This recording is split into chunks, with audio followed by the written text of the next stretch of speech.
Have you ever pondered the inevitable, the concept of death and dying? It's a question that has echoed through the ages, a universal query that touches every life. Death, the ultimate equalizer, the final frontier of our existence. It's a topic that we often shy away from, isn't it? We live our lives in the shadow of mortality, yet we turn away from the thought of our own end. It's a daunting prospect, the idea of not being, of the world moving on without us.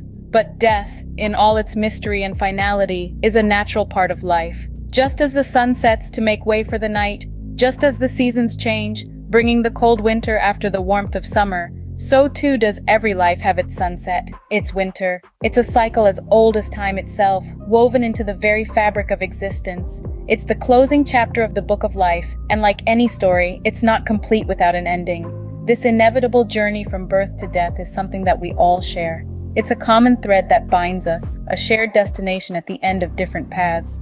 But it's not something to fear, rather it's something to understand. So let's start a conversation, an exploration into the unknown. Let's delve into the mystery of death, not with fear or apprehension, but with curiosity and a thirst for knowledge.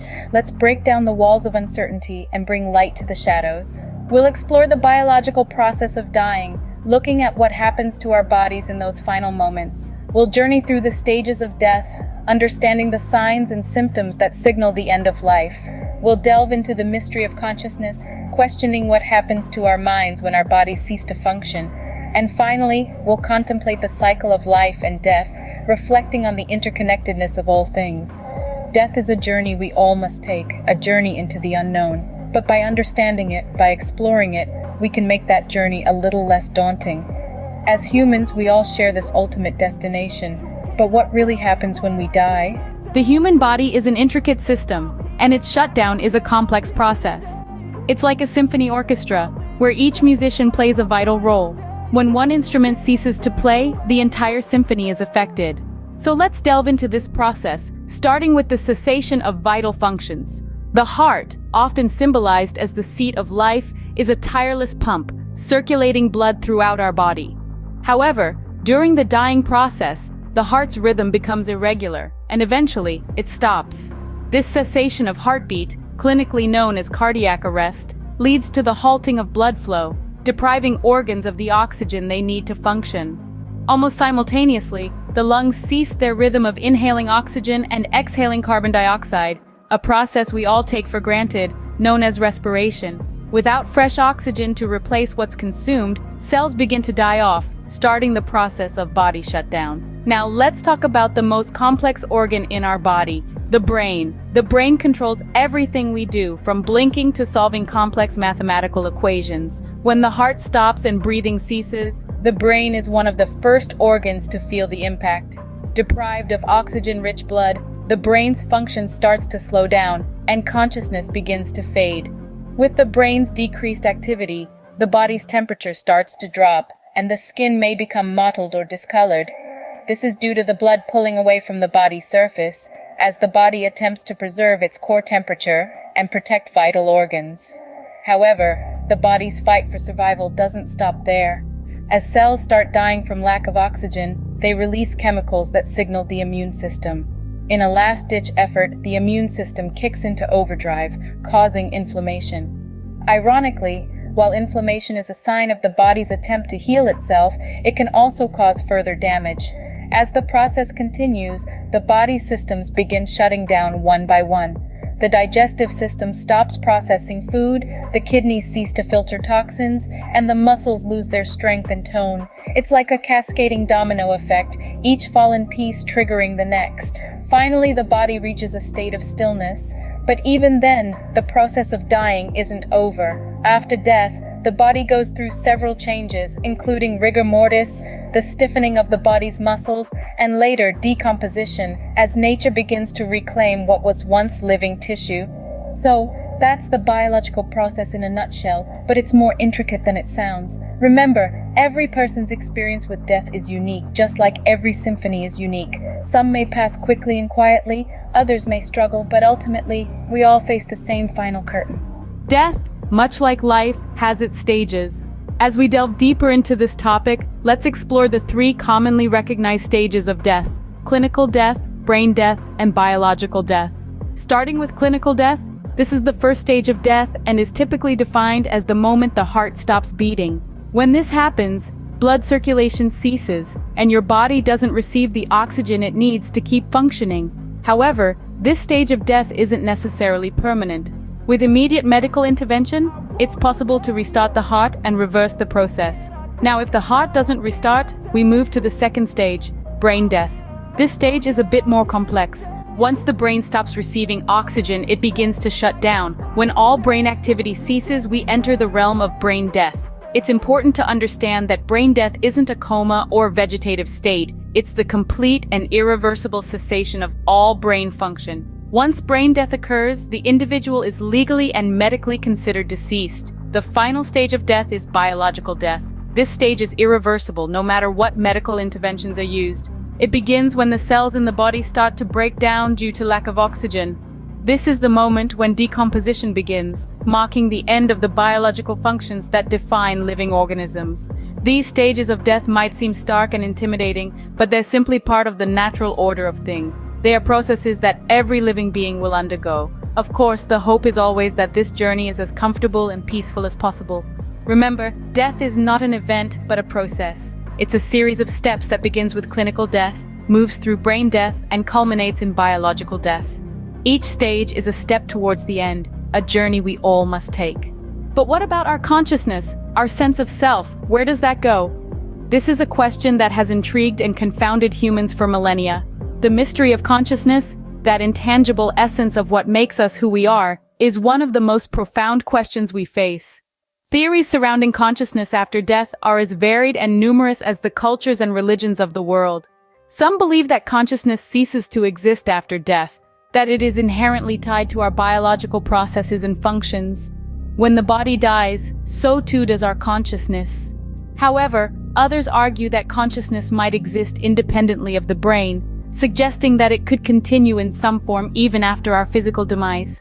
This notion forms the basis of belief in an afterlife in many religions. The idea that our consciousness, or soul, continues its journey after our body's end is a comforting thought for many. In the scientific community, the concept of consciousness after death is a contentious one. There's no definitive proof to support either side of the argument. However, studies on near-death experiences provide some intriguing insights. People who have had near-death experiences often report a heightened state of awareness, a sense of detachment from their physical body, and encounters with spiritual beings. Some even claim to have experienced a review of their entire life in a matter of moments. These experiences suggest that consciousness might indeed persist, at least for a short time, after the body has clinically died.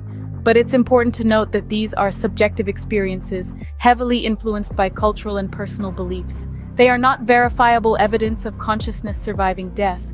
Then there's the idea of the soul, a concept that predates modern religion and philosophy. Many cultures around the world believe in the existence of a soul, an immortal essence that carries our consciousness beyond the grave. Again, this is a belief rooted in faith and tradition, rather than empirical evidence. The scientific study of consciousness is still in its infancy. We're only just beginning to scratch the surface of the complex interplay between the brain and our sense of self. It's a field ripe with potential for future study and discovery. So where does that leave us in our understanding of consciousness after death? In truth, we're largely in the dark, but that's not necessarily a bad thing. The mystery of consciousness and its potential journey after death is a fascinating topic, one that sparks imagination and fuels philosophical debate. It encourages us to ponder the nature of our existence, the meaning of life, and our place in the universe. While the journey of consciousness after death remains a mystery, it's a fascinating topic to ponder. We may never fully unravel this enigma, but the journey towards understanding is a journey worth taking. After all, in the words of the great physicist Richard Feynman, the pleasure is in finding things out. Life and death, two sides of the same coin. It's a phrase we've all heard, and it's true in more ways than we might initially consider. Death, as much as it is feared and often misunderstood, is an integral part of the cycle of life, playing a key role in the continuation of life itself. Think of a forest. When a tree dies, it doesn't simply vanish. Over time, it decomposes, returning nutrients to the soil. These nutrients then support the growth of new life, be it plants, fungi, or the countless small creatures that call the forest floor home. This is nature's recycling program, death giving way to life in an endless cycle. But it's not just in the physical realm that death contributes to the continuation of life. Consider the genetic aspect. Every creature that has ever lived, from the smallest microbe to the largest dinosaur, has been part of an unbroken chain of life stretching back billions of years. Death, in this context, is the mechanism that allows for the passing on of genes, the inheritance of traits, and ultimately, evolution. Death, a complex and inevitable part of life. As we journeyed through this exploration of our mortality, we've delved into some profound and layered aspects of our existence. We've sought to understand not just the how, but also the why, and perhaps even the what comes after. We started by looking at the unavoidable question of death. We acknowledged its inevitability, its universality, and its role as the ultimate equalizer. No matter who we are, where we come from, or what we've achieved, death is a destination we all share. Then we examined the biological process of dying. We learned that dying isn't an event, but a process.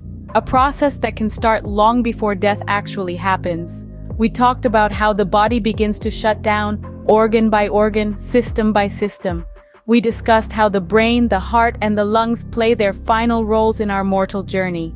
Next, we ventured into the stages of death. We learned about the 5 stages: denial, anger, bargaining, depression, and acceptance. These stages are not a linear and predictable progression, but they are a part of the framework that makes up our learning to live with the one we lost. They are tools to help us frame and identify what we may be feeling. We then explored the mystery of consciousness. Is there life after death? What happens to our consciousness, our sense of self, when our physical bodies cease to function? These questions have puzzled humanity for millennia, and while we may not have definitive answers, we've tried to understand the various perspectives that exist. Finally, we reflected on the cycle of life and death. Life is a cycle, a constant process of renewal and decay. Death is not an end, but a part of this cycle. It's the process by which new life can emerge. This understanding can help us view death not as a fearful unknown, but as a natural part of our existence. In the grand scheme of things, we are but fleeting moments in the vast expanse of time. Yet, in our brief existence, we experience a universe of emotions, thoughts, ideas, and connections. We love, we learn, we grow, and we leave a part of us behind in the hearts and minds of those we touch. While death remains a mystery, understanding it can help us appreciate life more. After all, every ending is just a new beginning.